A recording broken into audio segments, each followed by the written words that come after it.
Florence Artaud, je voudrais lui rendre hommage. Elle était venue ici, elle nous avait tous beaucoup touchés par sa simplicité. C'était vraiment un personnage et qui laissait sa place dans nos esprits. Je vais vous parler d'une bonne amie, mais il est inutile de présenter la destinée exceptionnelle de Florence Artaud. On avait une certaine admiration quand même pour la résistance et la détermination de Florence. En mer, mais à terre aussi.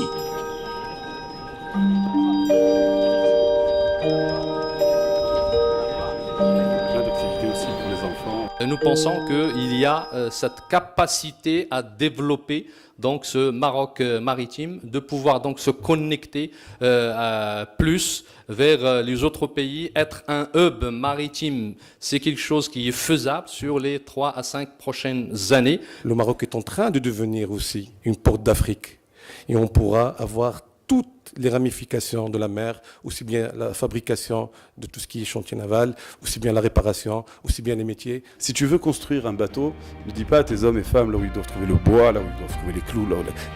Il faut faire naître dans leur cœur le désir de la mer. Et donc ce désir de mer, je le sens de plus en plus fort chez beaucoup de gens. On sent un désir grandissant. Et je pense que c'est ce désir-là, je pense que c'est ce besoin de mer, cette maritimité, cette sensibilité maritime, comme disait Slouk, qu'il faut développer.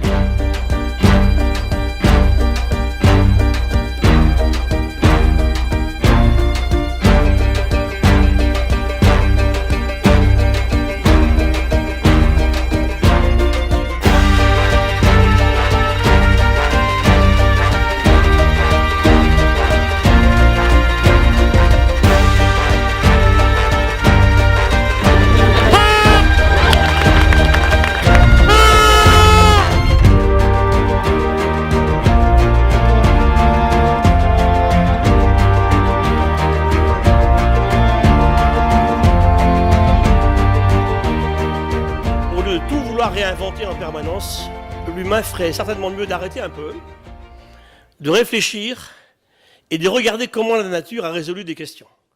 Vous allez voir que les grandes questions d'environnement aujourd'hui qu'on va lister sont toutes résolues par la nature depuis très longtemps. Et c'est Vinci qui disait « Tire tes leçons de la nature, c'est là qu'est notre futur ».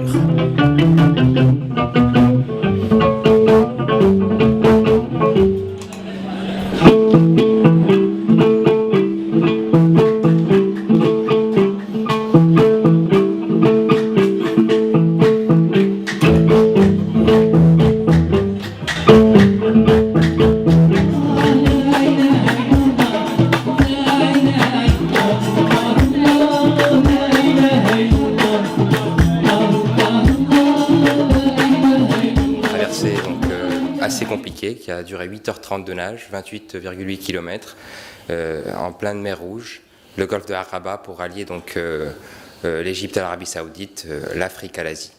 Le plastique, c'est pas biodégradable. Une bouteille d'eau, c'est 450 ans. Une carte de crédit, c'est 1000 ans. J'ai décidé de me rendre sur place et d'être un petit peu les yeux de Monsieur Tout-le-Monde pour voir réellement ce qui se passait sur place. Mazagan est une ville qui a été fondée par les Portugais. Elle fait partie d'un réseau de villes que les Portugais ont construit tout au long du littoral atlantique de l'Afrique.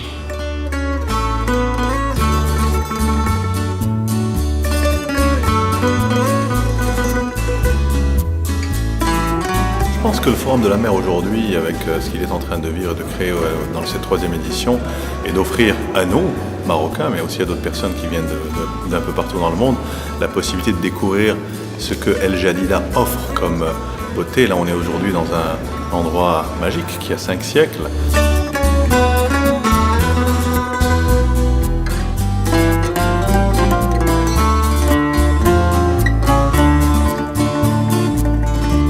C'est vrai qu'actuellement, on est une vingtaine de producteurs, mais on ne pourra jamais se développer si on n'atteint pas de nouveaux marchés qui soient avec des huîtres fraîches, vivantes ou bien transformées. When they dry, Quand ça sèche, quand les algues sont en train de must sécher, be also in the clean area, not on the sand. ça doit être fait non pas sur le sable, mais sur un espace propre et nettoyé préparé pour cet effet. Aujourd'hui, 34 sociétés opèrent sur l'ensemble du territoire. Les investissements que j'ai rappelés tout à l'heure, 6,5 milliards. Mais nous devons absolument développer davantage cette exploration, et notamment l'offshore, qui devient de plus en plus important et où on fait les plus grandes découvertes.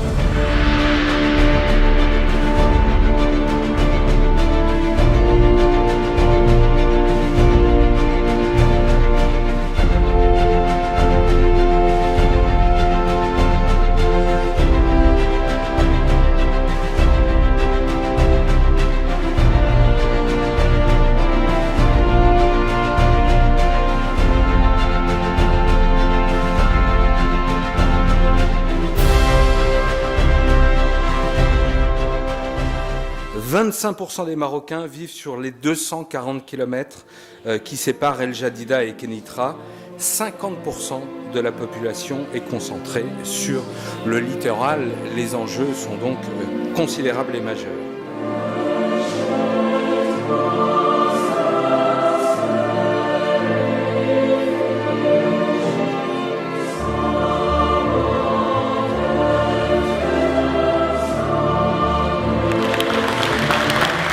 A été fait pour magnifier la vie marine, pour aller à la rencontre de créatures extraordinaires. C'est ce que nous avons fait pendant 4 ans et demi. J'ai besoin de la mer. J'ai un ressenti mais très très particulier, un petit peu d'attirance sauvage.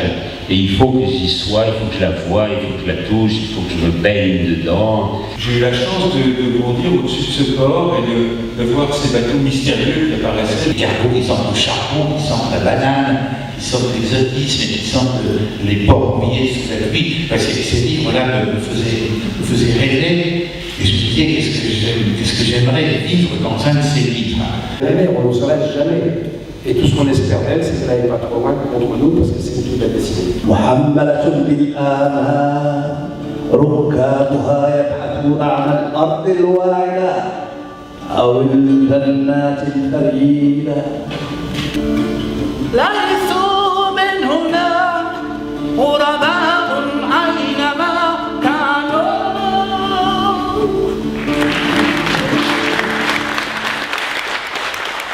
Forum de la mer, qui représente à mes yeux un vecteur de sensibilisation et de promotion d'une meilleure gouvernance bleue. Le seul défi que nous avons pour relever les défis des changements climatiques, c'est celui d'innover pour construire une nouvelle civilisation. Absolument commencer à éduquer les enfants, comme la ministre justement disait, c'est là où ça s'effectue le changement de culture.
Il y a des gens qui sentent que cette rencontre, c'est un peu le Davos de la mer.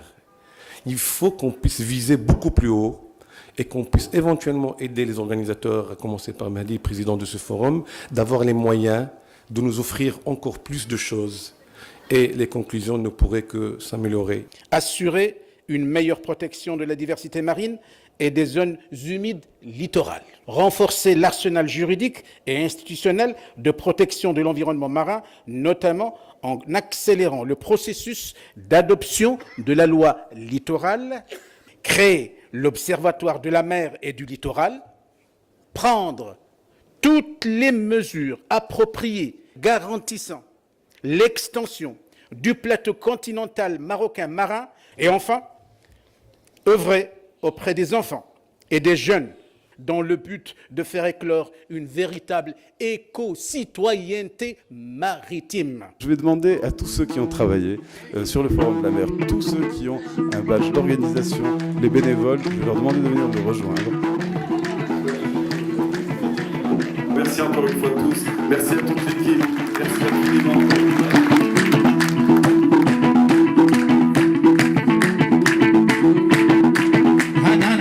سيدي